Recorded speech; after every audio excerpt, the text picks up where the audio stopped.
नमस्कार दोस्तों, crash course CSS का जो हमारा चल रहा है उसके थर्ड पार्ट में आपका बहुत बहुत स्वागत है। अगर आपने पहली और दूसरी वीडियो नहीं देखी है तो डिस्क्रिप्शन में उनका लिंक मैं आपको दे दूंगा और आई बटन में भी आपको उसका लिंक मिल जाएगा, तो प्लीज़ वहां जाकर वॉच कर लीजिएगा ताकि आप इस थर्ड वीडियो को उन दोनों वीडियो से रिलेट कर पाएँ। तो इस वाली वीडियो के सबसे पहले पार्ट पे हम लोग बात करने वाले हैं सीएसएस आइकन्स, और इनको हम लोग फॉन्ट ऑसम आइकन्स भी बोलते हैं, जो कि हम लोग कोड की यूज़ करके, जैसे आप यहाँ पर देख रहे हो मैंने क्लाउड बनाए हुए हैं, ऐसे ही हम लोग डिफरेंट डिफरेंट जो हमारी आर्टिकल्स बोल सकते हो या आप डिफरेंट डिफरेंट आइकन्स बोल सकते हो, उनको इनको हम लोग इम्प्लीमेंट कर पाते हैं वेब पेज में without using any kind of image. ठीक है, तो चलिए सीधे हम चलते हैं। जो पहला स्टेप होता है हमारा फॉन्ट ऑसम को हमारे पेज में इंक्लूड करने का, वो कैसे करते हैं। तो सबसे पहले हम फॉन्ट ऑसम की जो सबसे पहली बार प्रॉपर्टी है वो सर्च करेंगे हम लोग। यहाँ पर जैसे है फॉन्ट ऑसम 4 हम लिखेंगे, ये इसका 4th वर्जन है। ये थोड़ा इजी टू यूज है इसलिए मैं आपको बता रहा हूँ। जैसे ही आप फॉन्ट ऑसम 4 गूगल पर सर्च करोगे तो आपके सामने ये सारे लिंक्स आ जाएंगे, तो आपको सबसे पहले लिंक पे क्लिक कर देना है। आप जब क्लिक करोगे तो आप इसके फॉन्ट ऑसम का जो 4th वर्जन है 4.7 आप देख रहे हो, तो आप वहाँ पर लैंड हो जाओगे और यहाँ पर आप देख रहे हो डिफरेंट डिफरेंट आपके पास ये देखो यहाँ पर मेरे पास ये एड्रेस बुक हो गई, ये डिलीवरी से लाइसेंस हो गया, इजी हो गया। अगर देखो इजी मैं अप्रोच बताऊँ तो कोई भी डेवलपर होगा अगर उसको फॉन्ट ऑसम नहीं पता है तो वो क्या करेगा, इन सबको एज एन इमेज यूज़ कर लेगा। ठीक है, एज एन इमेज उसको हर चीज़ के लिए इमेज बनानी पड़ेगी, लेकिन ऐसा नहीं है दोस्तों। इनके इनको अगर आप यूज़ करना चाहते हो अपने वेब पेज में या वेबसाइट में या आपका या कोई ब्लॉग है उसमें यूज़ करना चाहते हो, तो आप इजीली इनको अपने वेब पेज में आराम से एम्बेड कर सकते हो। उसको क्या कैसे कर सकते हैं, चलिए मैं आपको समझाता हूँ। देखो, आप इस वेबसाइट पे जब आ जाओगे तो आप सबसे पहले जाओगे यहाँ पर गेट स्टार्टेड पर। तो गेट स्टार्टेड पर जब आओगे आप तो आपके सामने डाउनलोड का बटन दिखेगा आपको। ठीक है, तो आपको क्या करना है, सीधे इसको डाउनलोड कर लेना है। अभी आपको बोलेगा फॉन्ट ऑसम 5 रिलीज हो चुका है, लेकिन अभी के लिए मैं बोल दूंगा no thanks, just download font awesome 4। मैं इस 4 को क्लिक करता हूँ, आपके पास में एक जिप फाइल डाउनलोड होके आ जाएगी जो आप यहाँ पर देख पा रहे हो। ठीक है, इस जिप फाइल के फोल्डर को आप जहाँ चाहे कॉपी करके ले जा सकते हो। मैं इसको अभी के लिए डेस्कटॉप पर रख लेता हूँ। मैं यहाँ पर एक बनाता हूँ क्रैश कोर्स। ठीक है, इसमें मैं अंदर जाता हूँ और मैंने उसको यहाँ पर कर दिया पेस्ट। ठीक है, तो ये मेरे पास हो गई पेस्ट। ये हुई नहीं, एक बार मैं डाउनलोड्स में जाता हूँ, इसको फिर से कॉपी करता हूँ। मैंने कॉपी की और यहाँ पर मैंने इसको ये कर ली कॉपी और ये मैंने पेस्ट कर लिया यहाँ पर। ठीक है, ये मेरी फॉन्ट ऑसम की जो मैंने फाइल अभी डाउनलोड की वो यहाँ पर दिख रही है। अब मैं इसको क्या करता हूँ, मैं इसको करता हूँ एक्सट्रैक्ट। ये एक्सट्रैक्ट करेंगे हम इसको, और एक्सट्रैक्ट होने के बाद आपके पास ये फोल्डर बन के आ गया। ठीक है, अब मैं इसको यहाँ पर ओपन करता हूँ तो देखो मेरे पास 2-3 चीज़ें आ रही हैं उठ के। आपको किसी से कोई मतलब नहीं है। जो CSS नाम का फोल्डर है आपको इसके अंदर जाना है। आपको इसमें 2 CSS की फाइल्स मिलेंगी। देखो, जैसे कि मैंने वीडियो की शुरुआत में बताया था, CSS की फुल फॉर्म क्या होती है, कास्केडिंग स्टाइल शीट, जैसा कि आपको यहाँ पर दिख रहा है। तो आपको यहाँ पे 2 मिलेंगी, इनमें से आपको जो यूज़ करनी है कर सकते हो, लेकिन जो मैं रिकमेंड करूँगा आप फॉन्ट ऑसम मिन वाली यूज़ करें। मीन्स ये मिनीफाइड वाली होती है, थोड़ा सा स्पेस कम लेती है। जैसे कि आप देख रहे हो ये 37 KB की है जो मेरी नॉर्मल है, और जो मिनीफाइड है वो मेरी 31 KB की है। ठीक है, अब मेरे पास ये फॉन्ट ऑसम की फाइल मेरे पास आ गई। अब मैं क्या करूँगा, मैं सबलाइम पर जाऊँगा। मैं करता हूँ यहाँ सबलाइम, मैं अपना खोल लेता हूँ। ये मेरे पास सबलाइम है। अब मुझे क्या करना है, मुझे फॉन्ट ऑसम की फाइल को कॉपी करके या उसको कैसे यूज़ करते हैं मैं आपको समझाता हूँ। सबसे पहले क्या करते हैं, इसको सेव कर लेते हैं हम लोग उसी वाले फोल्डर में जहाँ हमने फॉन्ट ऑसम को लिखा था। तो क्रैश कोर्स के हमने लिखा था यहाँ पे, और फॉन्ट ऑसम ये मेरा रहा। फॉन्ट ऑसम के अंदर आते हैं और CSS नाम के फोल्डर में मैं इसको यहाँ पेस्ट कर देता हूँ। सॉरी, यहाँ पर हम इसको सेव कर लेते हैं। ये हमारा हो जाएगा font.html। ठीक है, ये मेरा हो गया font.html। अब थोड़ा सा एक नॉर्मल सा स्केलेटन बना लेते हैं अपना। ये छोटा सा मैंने यहाँ पे स्केलेटन बना लिया है। अब मुझे क्या करना है, सबसे पहले मैं यहाँ लिख देता हूँ फॉन्ट ऑसम। ठीक है, फॉन्ट ऑसम पॉइंट लिख देते हैं। ठीक है, फॉन्ट ऑसम पॉइंट। अब इसके बाद यहाँ लिख देते हैं H1 hello this is Yuvraj academy. ठीक है, ये इसको मैं ओपन इन ब्राउजर करता हूँ तो आपको यहाँ दिख रहा है hello this is Yuvraj academy. थोड़ा सा इसको जूम इन कर लेते हैं। ठीक है, अब मेरा जो नेक्स्ट पॉइंट है वो ये है कि जो मेरे पास ये फॉन्ट ऑसम की फाइल है, मुझे उस जो मैंने फॉन्ट नाम से जो अभी HTML फाइल बनाई है, मुझे इस वाली CSS को कॉल करना है उसमें। तो सबसे पहले मैं क्या करूँगा, इसका नाम कॉपी कर लूँगा और अपने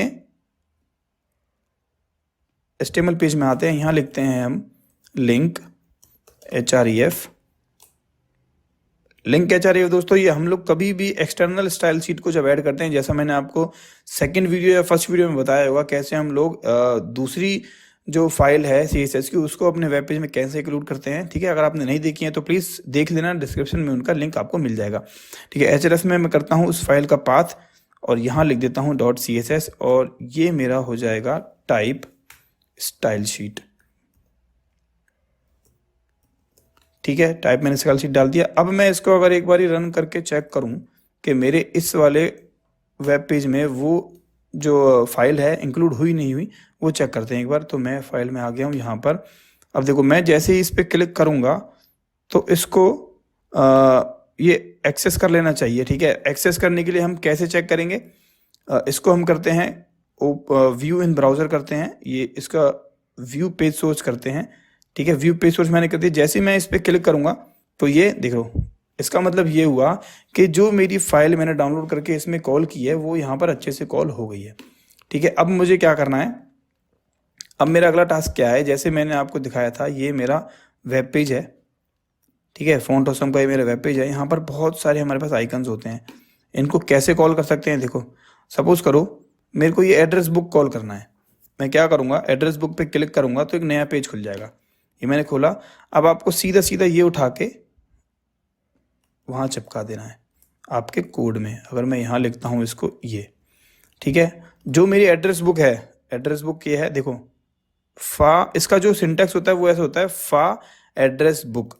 मैंने लिखा फा, तो आपको लगाना ही है, फॉन्ट ऑसम, फा स्टैंड करता है फॉन्ट ऑसम के लिए, कि भाई फॉन्ट ऑसम की क्लास है और जो इसके अंदर मुझे आइकन यूज़ करना है वो यूज़ करना है फा एड्रेस बुक। ठीक है, अगर मैं इसको यहाँ पर आपको आउटपुट दिखाऊं तो ये एड्रेस बुक यहाँ पर छप के आ जानी चाहिए।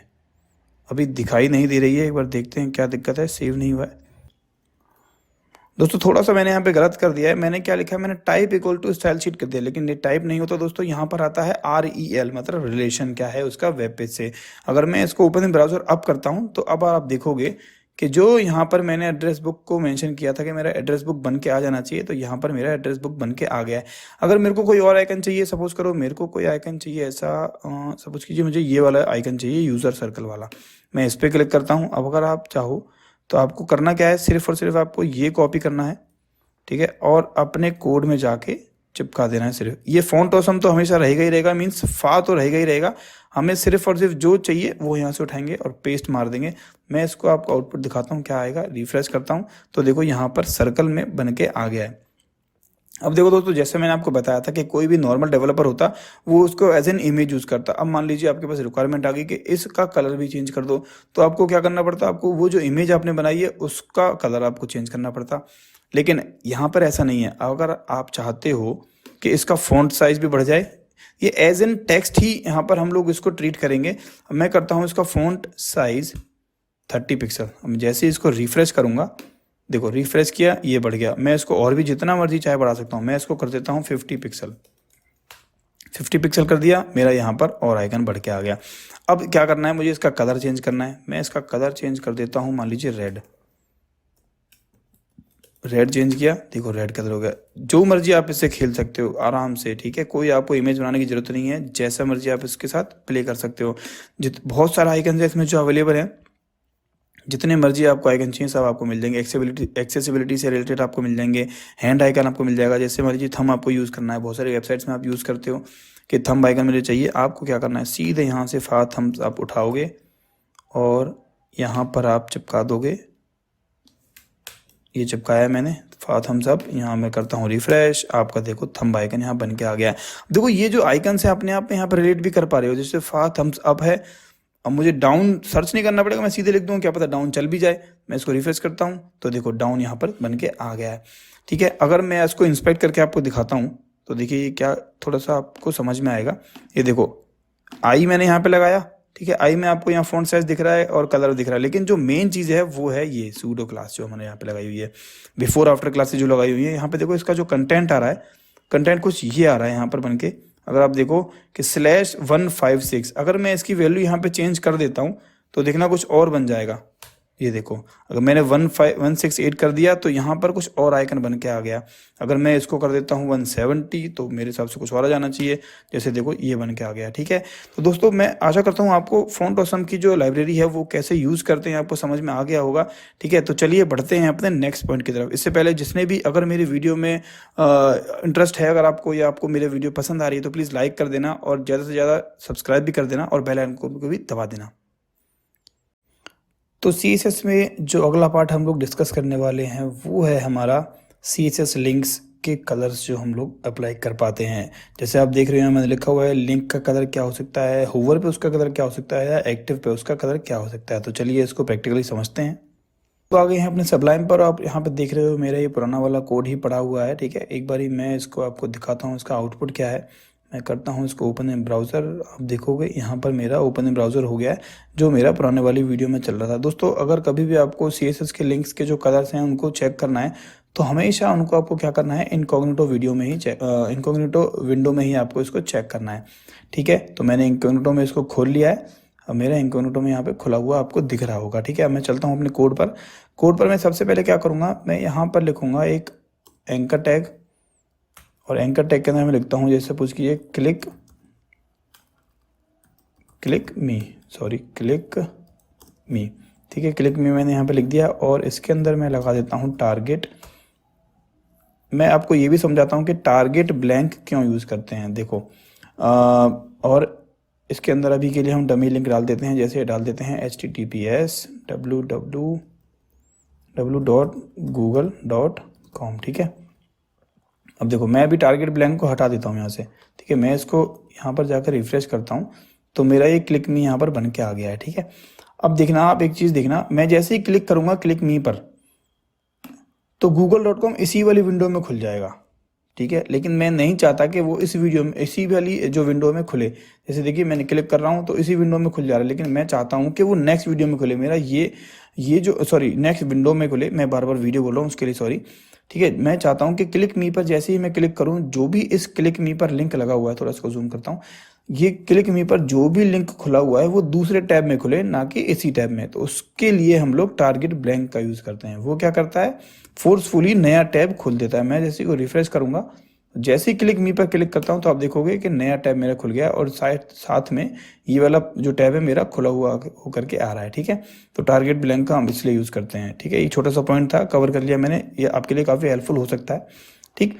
अब मुझे क्या बताना है आपको, मुझे बताना है कि ये जो लिंक के कलर है वो किस तरीके से हम लोग मैनिपुलेट कर पाते हैं। देखिए मैं यहाँ बनाता हूँ एक स्टाइल टैग, ठीक है। स्टाइल टैग मैंने यहाँ पे बना लिया। अब मैं चाहता हूँ कि जो मेरा लिंक है उसका कलर क्या होना चाहिए। तो सबसे पहले मैं लिखूंगा A:color, ठीक है। ये नहीं लिखना, ठीक है। यहाँ लिखेंगे A लिंक, ठीक है। जो भी हमारा एंकर टैग का लिंक है उसका कलर क्या होना चाहिए। तो कलर मैं यहाँ लिखता हूँ, सपोज कीजिए मुझे देना है रेड, ठीक है। रेड मैंने दे दिया। मैं इसको जाके रिफ्रेश करता हूँ तो मेरा जो कलर है वो रेड यहाँ पर बन के दिख रहा है आपको, ठीक है। अब दूसरी चीज़, होवर करने पे भी रेड है वो, मैं चाहता हूँ कि होवर पे ये ब्लू हो जाए, ठीक है।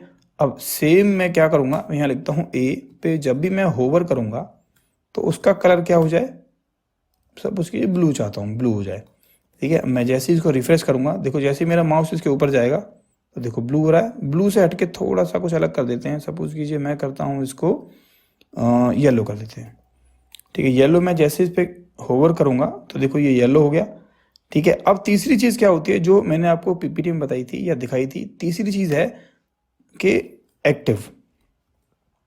एक्टिव का मतलब ये है कि जितनी देर तक माउस उस पर क्लिक रहेगा।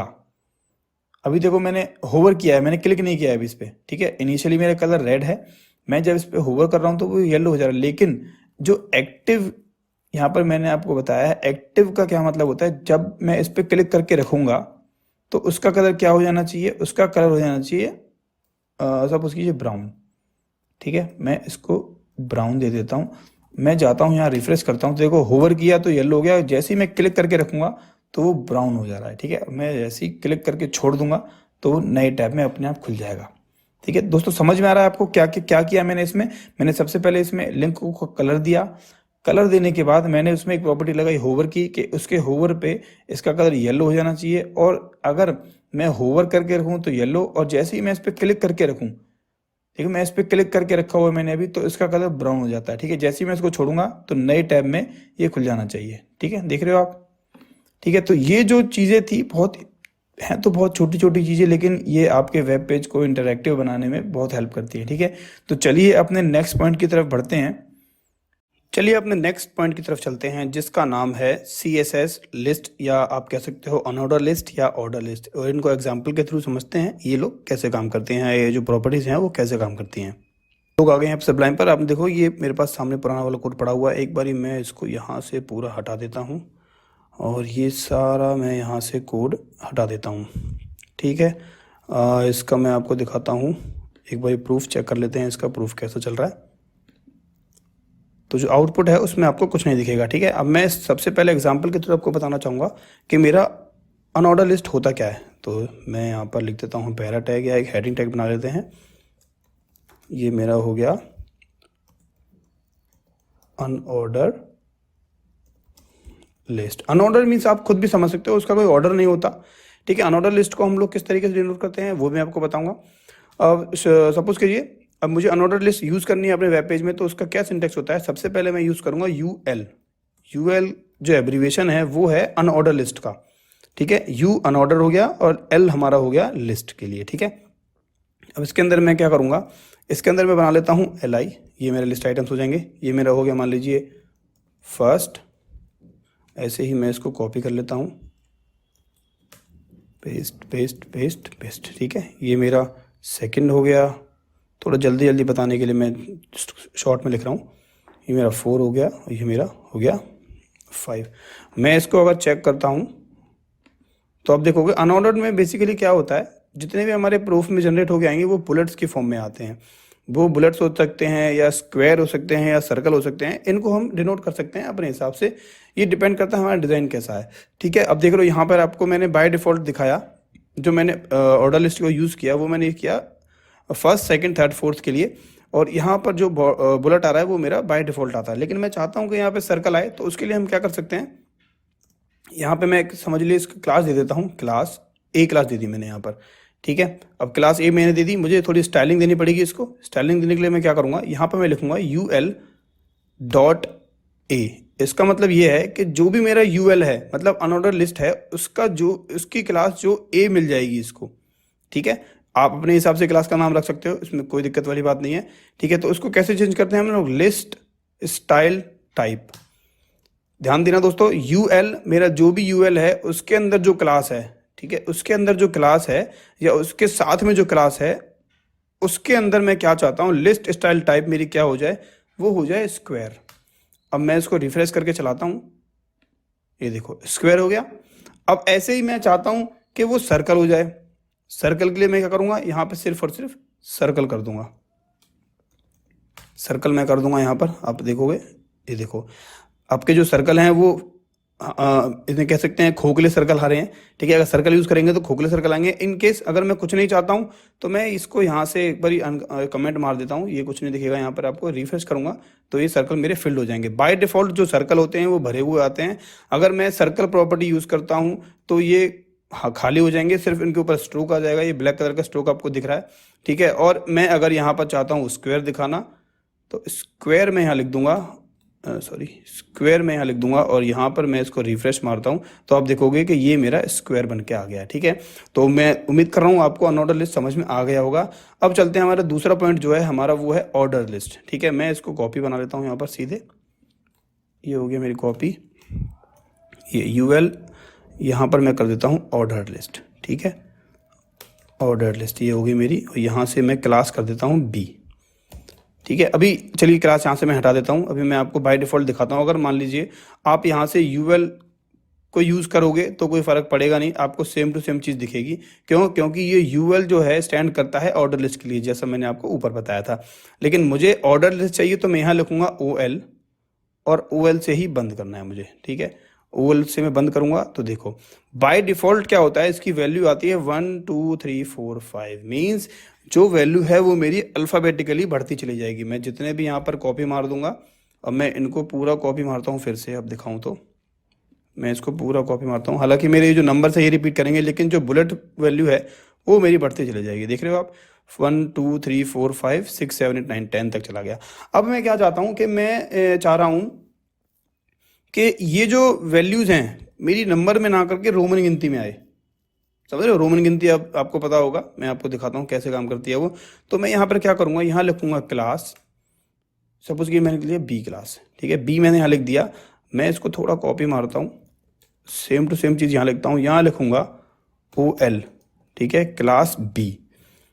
क्लास बी मैंने कर दिया यहाँ पर। और मैं चाहता हूँ इसकी जो लिस्टिंग वैल्यूज़ हैं या लिस्टिंग की जो बुलेट पॉइंट्स हैं वो किस वे में आए, वो आए मेरे रोमन गिनती में। मीन्स उसको मैं लिखूँगा अपर रोमन। अपर रोमन में डिफरेंस देखना आपने देखा होगा, ठीक है, रिफ्रेश, ये देखो ये आपकी रोमन गिनती में सारी आने लगी यहाँ पर, ठीक है। और दूसरे केस में आप ये भी कर सकते हो, लोअर अल्फा भी कर सकते हो। आपको मैं दिखाता हूँ क्या होता है। यहाँ पर लिखते हैं लोअर अल्फा। लोअर अल्फा आप समझ रहे हो, ये अल्फ़ाबेटिकली इसको ऑर्डर कर देगा, 1 की जगह ए आ जाएगा, 2 की जगह बी, ऐसे करते करते जी जहाँ तक आप लिखना चाहोगे। इसको जितना भी लंबा आप खींच सकते हो। मैं इसको रिफ्रेश करता हूँ पेस्ट मार के, ये मैंने किया, इसको रिफ्रेश, तो देखो जहाँ तक आप लिखते जाओगे वहाँ तक ये बढ़ता चला जाएगा।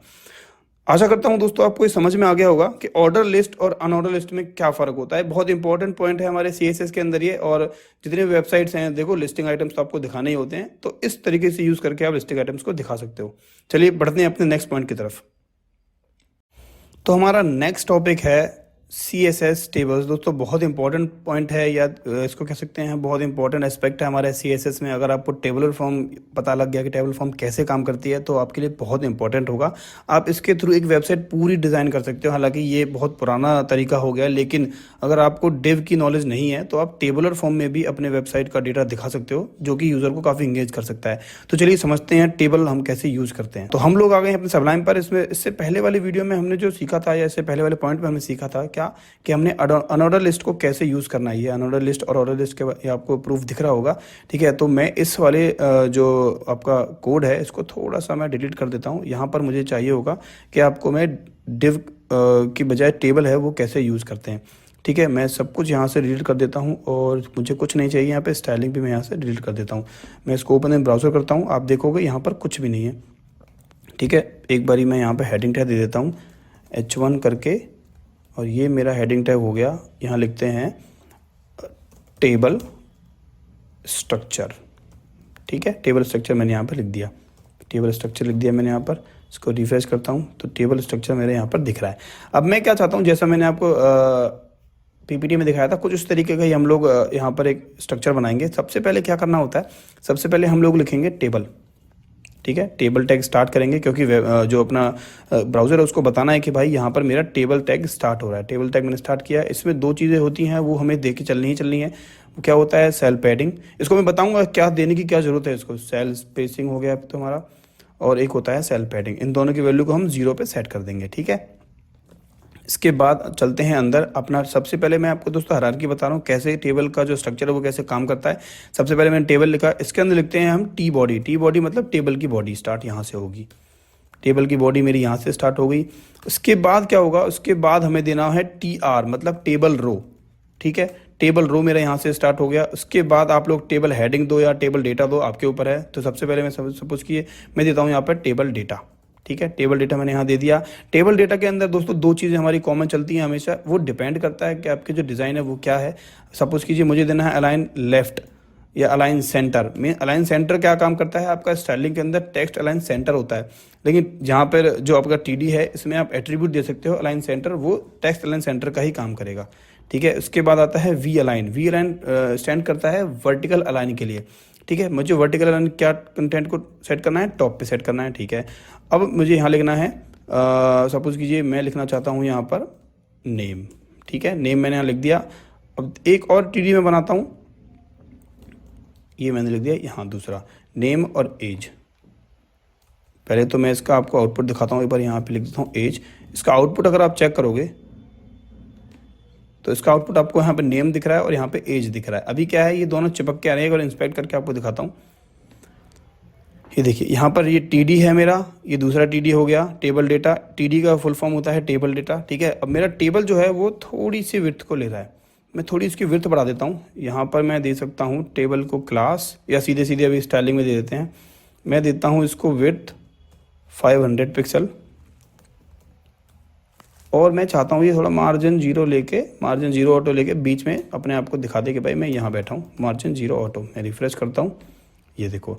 अब अभी क्या था, टेबल की जो विड्थ थी वो बहुत कम थी, तो दोनों ने अपने आप को विड्थ ऑटोमेटिकली दे रखी थी। लेकिन अब इसने देखा कि भाई जो मेरा टेबल है उसकी विड्थ जो है बड़ी हो चुकी है, ठीक है, 500 पिक्सल हो गई है। तो ये अंदर का जो डेटा है वो अपने आप की विड्थ को अरेंज करते हुए चलेंगे। जरूरी नहीं है कि ये दोनों विड्थ बराबर बराबर लें, लेकिन इनमें ये अपने हिसाब से विड्थ को बांट लेते हैं। लेकिन अगर आप चाहते हो कि इनकी विड्थ सेम रहे तो आप यहाँ पर विड्थ एट्रीब्यूट भी दे सकते हो। विड्थ मैंने दे दिया मान लीजिए यहाँ पे 250 पिक्सल, और यहाँ पर भी मैं दे देता हूँ विड्थ 250। मैं इसको रिफ्रेश करता हूँ तो आप देखोगे दोनों की विड्थ 250 हो गई। यहाँ पे 250 दिखा रहा है और यहाँ पे भी 250 दिखा रहा है, ठीक है। अब चलते हैं अंदर। अब मुझे क्या बनाना है, नेम, और दूसरी चीज़ क्या आती है हमारी एज। अब जैसे सपोज कीजिए मैंने यहाँ पे TR बना दिया। अब मुझे क्या चाहिए, इस नेम के नीचे नेम चाहिए, एज के नीचे मुझे एज चाहिए। कि सपोज कीजिए मेरा A बंदा है उसकी एज 30 है, B बंदा है उसकी एज 30 है, या कुछ भी हो सकती है, ठीक है। तो मैं क्या करूँगा, इसके लिए हमें एक नई TR बनानी पड़ेगी, ठीक है। TR क्यों बनानी पड़ेगी, क्योंकि हमें एक स्टेप नीचे दिखाना है, इसके साथ में नहीं दिखाना है, इसके नीचे दिखाना है। तो हमें एक नई TR बनानी ही पड़ेगी, ठीक है। यहाँ मैं लिखता हूँ सपोज कीजिए सोहन। सोहन मैंने यहाँ लिख दिया, उसकी एज कितनी है, एज लिख देते हैं सपोज कीजिए 20 या 30 लिख देते हैं, ठीक है। इसको करते हैं सेव। तो देखो सोहन एज 30। ऐसे ही आप जितना मर्जी यहाँ डेटा बढ़ाते चले जाओगे आपको उतना ही डेटा वहाँ शो होता चला जाएगा। मैं यहाँ लिखता हूँ मोहन, उसकी एज क्या है, उसकी एज है 60। उसको मैं करता हूँ रिफ्रेश, ये देखो 60 हो गया, ठीक। लेकिन अब दोस्तों एक चीज़ और आ गई। मान लीजिए मुझे क्या करना है, मुझे एक डेटा और दिखाना है इसके साथ में, मोहन के साथ में, या इसको मुझे कलर दिखाना है। इसका कलर हुआ कि उसने जो कि उसके पैंट का कलर वो क्या दिखा सकते हो आप। तो मैं अगर मान लीजिए यहाँ पर कुछ भी हो सकता है, आप पैंट का कलर दिखाओ या उसके हेयर का कलर दिखाओ, कुछ भी दिखा सकते हो।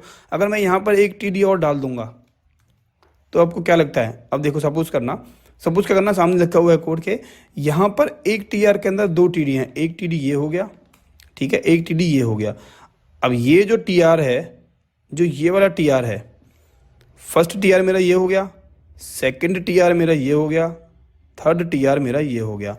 अब यहाँ पर आप देखो कि जो पहला TR है इसमें इसके दो बच्चे हैं, मीन्स ये पहला बच्चा हो गया, ये दूसरा बच्चा हो गया, ठीक है। जो मेरा दूसरा TR है उसके अंदर भी पहला बच्चा ये हो गया, दूसरा बच्चा ये हो गया। अब देखो भाई ये दोनों भाई भाई, ये TR और ये TR भाई भाई, लेकिन इनके बच्चों में डिफरेंस कहाँ आ रहा है, यहाँ 2 बच्चे हैं, ठीक। मेरे यहाँ पे भी 2 बच्चे हैं, लेकिन यहाँ पे 3 बच्चे हो गए। पहला TD ये हो गया, दूसरा TD ये हो गया, तीसरा TD ये हो गया। अब भाई यहाँ पे देखो हर जगह होता है कि अगर 2 बच्चे हैं, किसी के 3 बच्चे हैं, तो डोमिनेटिंग पावर बढ़ जाती है। अब यहाँ पर क्या होगा, ये जो TD है, तीसरा TD जो मैंने ऐड किया, इसकी वजह से मेरा पूरा स्ट्रक्चर खराब हो जाएगा। ये देखो ये 60 अलग भाग गया, देख रहे हो आप, ये 60 अलग भाग गया। मैं यहाँ पर एक बार बॉर्डर दे देता हूँ, आपको थोड़ा और समझ में आएगा।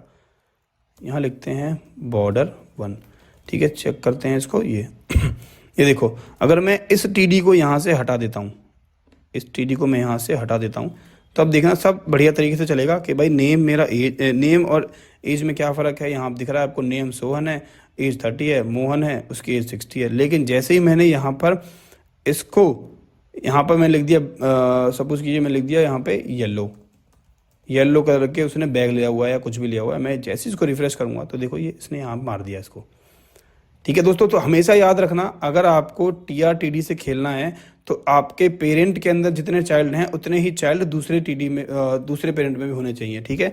अब इस चीज़ को हम टैकल कैसे करेंगे कि भाई मुझे तो तीसरे वाले को कुछ दिखाना है, ज़रूरी नहीं है कि मेरे पास एज ही हो, मुझे कहीं पे येलो कलर भी दिखाना हो, कहीं वाइट भी कलर दिखाना हो, तो उसको हम कैसे टैकल करेंगे, चलिए वो मैं आपको सिखाता हूँ दोस्तों। बहुत इंपॉर्टेंट चीज़ है ये, कई बार लोग मात खा जाते हैं इसमें और उनका रेंडरिंग इशू फंस जाता है, ठीक। अब मुझे क्या करना है, ये जो मेरा TR है, देखो ये जो मेरा TR है और ये जो मेरा TR है, इसके अंदर 3 चाइल्ड हैं, 1 2 3। अब मैं क्या करूँगा, सबसे पहले तो एक TD बना लेंगे। इसके अंदर मैं बनाता हूँ एक TD मैंने बनाया, इसमें मैं दूंगा वी अलाइन टॉप और अलाइन सेंटर। ठीक है, यहाँ पर मैं एक टेबल बनाऊंगा, टेबल में बनाया और यहाँ दूंगा सेल पैडिंग 0। ये दोस्तों हमेशा दे के चलना, सेल स्पेसिंग, सेल पैडिंग तो ऊपर हो गया, सेल स्पेसिंग 0। इसके अंदर चलते हैं। अब बनाएंगे एक नई टी बॉडी।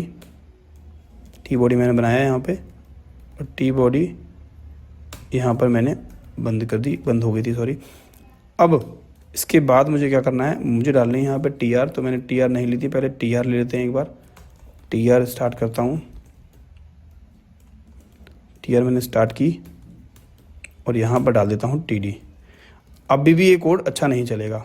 कोड अच्छा क्यों नहीं चला, क्योंकि अब ध्यान देना आप, ये जो टी आर है इसमें 2 टी डी हैं। पहला टी डी ये हो गया, दूसरा टी डी ये हो गया। दूसरा जो टी आर है उसमें पहला टी डी ये हो गया और दूसरा टी डी मेरा यहाँ से यहाँ तक हो गया। लेकिन तीसरे टी आर में जैसे ही वो घुसेगा उसको दिखेगा भाई यहाँ पे एक ही टी डी है। इस टी डी के अंदर मैंने अलग जितने भी 100 टी डी बना लो, कोई दिक्कत नहीं है, लेकिन इसका जो फर्स्ट चाइल्ड बोलते हैं वो एक ही टी डी है। तो इस वजह से ये स्ट्रक्चर को फाड़ देगा। अब मुझे क्या करना है, मुझे इस एक चाइल्ड को 2 चाइल्ड दिखाने हैं। तो मैं यहाँ पे क्या लिखूंगा, कॉल स्पैन 2।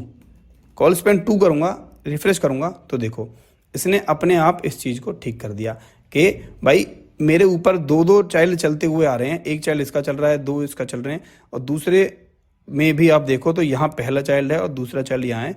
तो भले ही मेरे पास एक चाइल्ड हो लेकिन उसको मैं 2 दिखा सकता हूँ ये कॉल स्पैन यूज़ करके।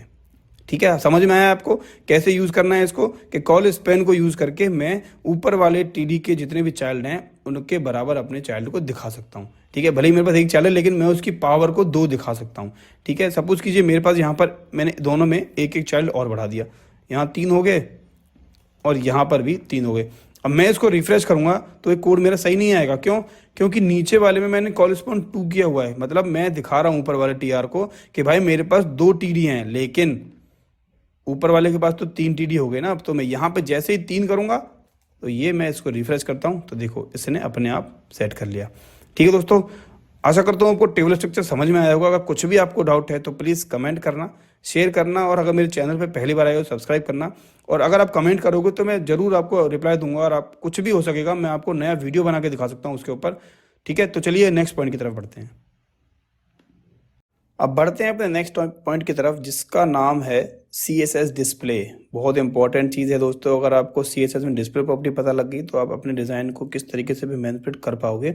अगर आप यहाँ पर देखो डिस्प्ले प्रॉपर्टीज़ की वैल्यूज़ क्या क्या होती हैं। हमारे पास डिस्प्ले नन होता है, डिस्प्ले ब्लॉक होता है, इनलाइन होता है और इनलाइन ब्लॉक होता है। चलिए इनको एक एक करके समझते हैं कि ये कैसे काम करते हैं। तो हम लोग आ गए हैं अपने सबलाइन पर। यहाँ पर देखो मैंने पुराने वाले कोड को उड़ा दिया है, बस मुझे यहाँ पर चेंज करना है डिस्प्ले इन CSS। ठीक है, मैंने यहाँ डिस्प्ले इन CSS कर दिया। अब मैं इसको थोड़ा सा आपको आउटपुट दिखाना चाहूँगा। आउटपुट अगर आप देखोगे तो यहाँ पर आपको दिख रहा है डिस्प्ले इन CSS। तो सबसे पहले हम डिस्कस करते हैं हमारा पहला पॉइंट जिसको हम डिस्प्ले नन के नाम से जानते हैं। तो सपोज कीजिए मेरे पास एक है पैरा टैग। पैरा टैग के अंदर लिखा हुआ है दिस इज युवराज अकेडमी। ठीक है, मैं इसको ओपन इन ब्राउजर करूँगा तो आपको दिखेगा दिस इज युवराज अकेडमी यहाँ पर लिख करके आ गया है। ठीक है, अब डिस्प्ले नन प्रॉपर्टी क्या करती है वो नाम से आपको समझ में आ रहा है कि मैं अगर यहाँ पर लगाता हूँ डिस्प्ले, स्टाइलिंग टैग में देना पड़ेगा सॉरी, डिस्प्ले नन, तो अगर आप देखो मैं जैसे इसको रिफ्रेश करूंगा तो ये युवराज अकेडमी यहाँ से अंतर ध्यान हो गया, मीन्स यहाँ से हट गया। मैं इसको एक बार आपको इंस्पेक्ट करके दिखाना चाहूँगा। ये देखो इंस्पेक्ट मैंने किया, ये मेरा पैरा टैग है, यहाँ डिस्प्ले नन पड़ा हुआ है। यहाँ पर स्टाइलिंग में देखो अगर मैं इसको यहाँ से अनटिक करता हूँ तो मेरा डिस्प्ले नन यहाँ से डीएक्टिवेट हो जाएगा और मेरा युवराज अकेडमी यहाँ पर दिखने लगा है। मैं जैसे ही इसको एक्टिव करूँगा तो यहाँ से डिस्प्ले नन एक्टिव हो जाएगा और मेरा ये जो पैराग्राफ है वो हाइड हो जाएगा। तो बेसिकली जो डिस्प्ले नन काम करता है वो काम करता है आपका किसी भी मॉड्यूल को हाइड करने के लिए या उसको उसकी प्रेजेंस को हटाने के लिए। ठीक है, तो चलिए दूसरा पॉइंट हम समझते हैं। दूसरा पॉइंट है हमारा डिस्प्ले ब्लॉक। डिस्प्ले ब्लॉक दोस्तों क्या होता है मैं आपको समझाऊं तो कुछ कुछ प्रॉपर्टीज हमारी होती हैं जो बाय डिफॉल्ट किसी एलिमेंट पे लग के आती है। जैसे हमारे पास पैरा टैग है। ठीक है, पैरा टैग क्या है, हमारा डिस्प्ले ब्लॉक एलिमेंट है। हमारे पास एक डिव टैग होता है। अब मैं लिखूं इसको डिव टैग, तो ये मेरा होता है डिस्प्ले ब्लॉक, ये अपना ब्लॉक। ठीक है, ब्लॉक क्या होता है मैं आपको समझाता हूँ। रिफ्रेश मैं इसको करूंगा और मैं आपको इंस्पेक्ट करके दिखाता हूँ कि ये विड्थ कहाँ से कहाँ तक खींच रहा है, मीन्स कहाँ से कहाँ तक अपनी उपस्थिति को दिखा रहा है। अगर मैं इसको इंस्पेक्ट करके दिखाता हूँ तो देखो पैरा टैग मेरा क्या कर रहा है, ये जो आपको ये पूरी वैल्यू आपको दिख रही है, ये येलो कलर और ब्लू कलर देख रहे हो, एंड टू एंड चल रहा है मेरा। अगर एंड टू एंड आपको नहीं दिख रहा है तो मैं एक पॉइंट और लगा देता हूँ, मेरा यहाँ पर जाता हूँ, मैं स्टाइल टैग बनाता हूँ। स्टाइल टैग मैंने यहाँ से बनाया, इसको दोस्तों अभी हटा देना, फॉन्ट ऑसम की आपको जरूरत नहीं है, मैंने आप इस ऑलरेडी इसको बता रखा है आपको। ठीक है, मैं यहाँ पर जाता हूँ और लिखता हूँ स्टार, ये मेरा यूनिवर्सल सिलेक्टर होता है। आपने अगर सिलेक्टर की सीरीज नहीं देखी है तो मैंने बना रखी है, वहाँ पर आप देख सकते हो। इसमें मैं लिखूँगा मार्जिन 0 और पैडिंग 0। ठीक है, मैं इसको रिफ्रेश कर देता हूँ तो देखो ये एंड टू एंड चलने लगे। अगर आप देखो तो पैराग्राफ मेरा एंड टू एंड खींच रहा है, मीन्स लेफ्ट ब्राउजर के लेफ्ट कॉर्नर से राइट कॉर्नर तक पूरी विड्थ को वो कवर कर रहा है। ऐसे ही मेरा जो डिव है वो भी सेम चीज कर रहा है जो उसने किया हुआ है कि लेफ्ट साइड की जो बाउंड्रीज हैं और राइट साइड की बाउंड्री पूरी को कवर कर रहा है। अगर मैं यहाँ पर कुछ और लिखता हूँ, सपोज कीजिए मैं यहाँ पर बनाता हूँ एक स्पैन टैग बना लेता हूँ। स्पैन टैग क्या होता है वो भी मैं आपको समझाऊंगा। स्पैन में लिखता हूँ स्पैन, मैं यहाँ पर रिफ्रेश करता हूँ तो देखो स्पैन टैग मेरा नीचे बन के आएगा। थोड़ा मैं इसमें कंटेंट लिखता हूँ, ये मेरा हो गया इन लाइन। ठीक है, इन लाइन हो गया ये।